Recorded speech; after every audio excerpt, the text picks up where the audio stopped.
Opal's Comet is a pilgrimage. There's lots of different elements to the project. There's the songs, there's little performative sequences, little ceremonies, and a shared meal.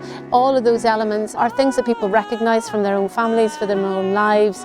We do it at Christmas, we do it at Eid. Some people actually said the word pilgrimage, and they came every day, and they certainly felt it like that. In terms of the ritual aspect of it, seeing that golden barge and everybody dressed in yellow, the visual aspect of it, it's not something you can put in words, but it's something hit them. The plan is to be on pilgrimage from Warland on the west side of Calderdale all the way through to Brighouse.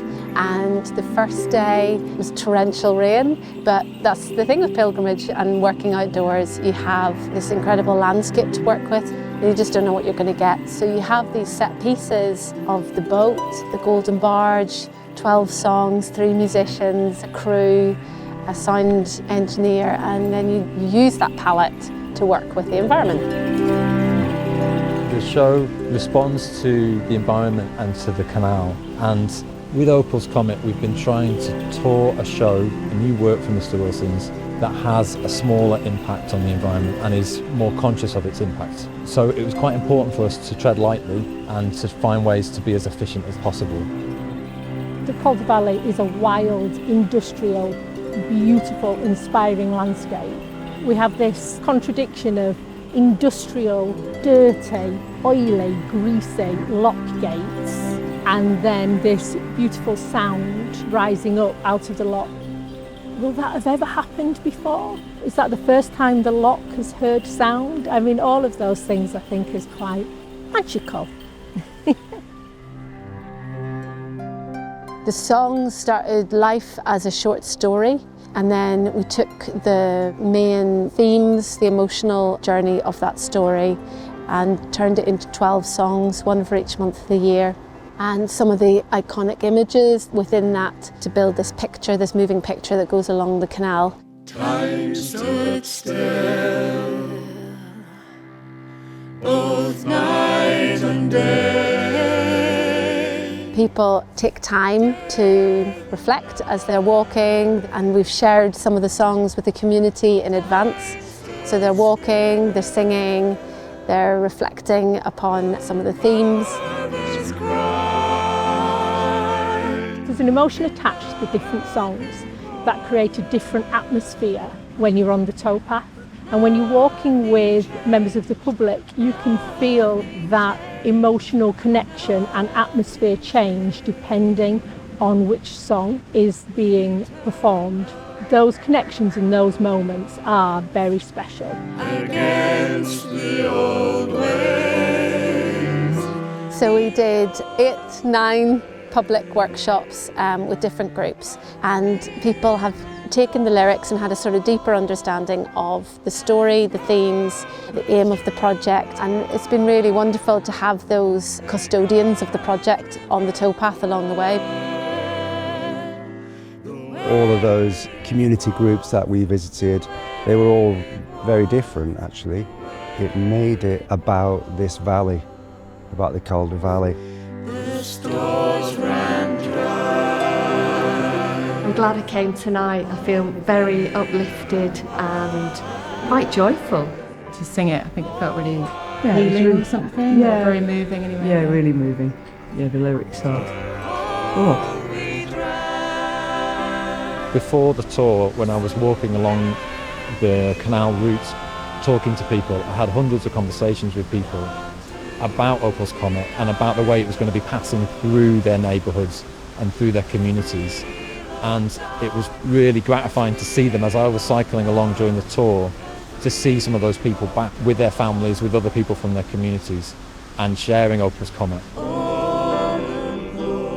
We learned 2 of the songs and it's been a really lovely experience, a really exciting thing to be part of, I think. It's fantastic. I enjoy singing with them, yes, especially the song Begins. I was very eager to see them, so I'm very happy that today I met them we danced all along the way. It was like, yeah, a big moment together. It's really nice when things like this come out into communities, because that then makes us want to come back and see it. And it's just been really beautiful, really moving and full of joy. And it's also quite soporific, so you sort of find yourself wandering down the canal really slowly. It's beautiful. I think the team from Mr Wilson's had a really strong community engagement plan, because they delivered targeted workshops with different groups right across the valley, and they also held open call-out workshops, so really anybody could get involved who wanted to be a part of the experience.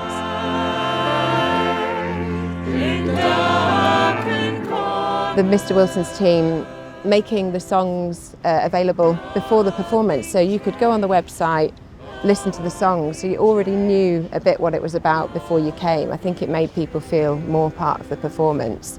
And I know you had groups that had come dressed in yellow that, you know, walked with you all the way from Woolston to Brighouse, so it had a much more profound effect on audiences than we maybe first imagined it would.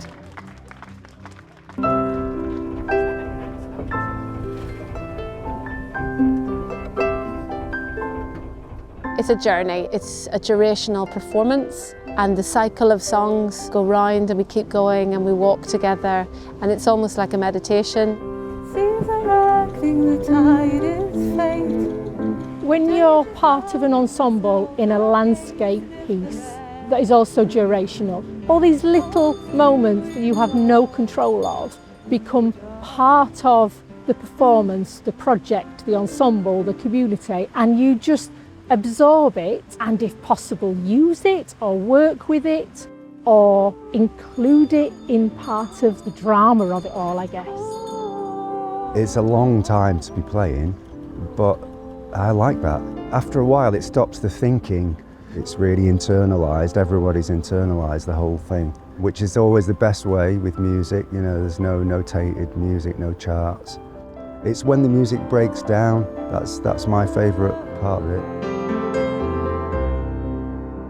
It's one thing to kind of set up a project, but then when it comes down to it, when we're actually on the towpath, and in those moments it's such a long form thing, it gets to a sort of sublime level. Sublime is something you cannot plan for, I would say.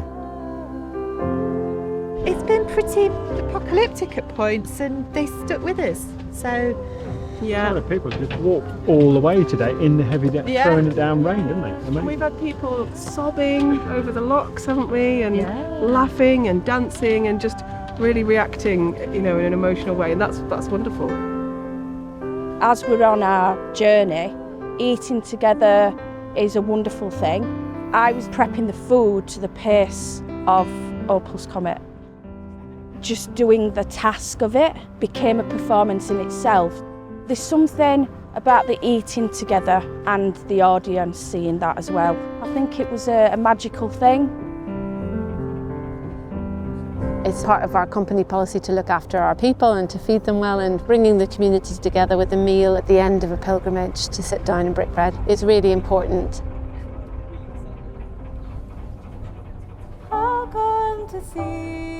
To me, it's an image of hope, and joy is the act of resistance now. There is so much unhappiness, from the pandemic through to economic crisis to global climate catastrophe. People are very compounded with this sense of doom, and there's not a dismissing of that, it's happening. But this reminder that joy is available to us, hope is available to us, and we want people to have a sense of release and go, no, this is a tangible community that we can see moving through space, through time, on a journey, moving towards hope. So coming out of the winter into summer, coming away from grief towards hope. We are all I'm happy now. I was sad, but when I heard them singing, I'm now happy.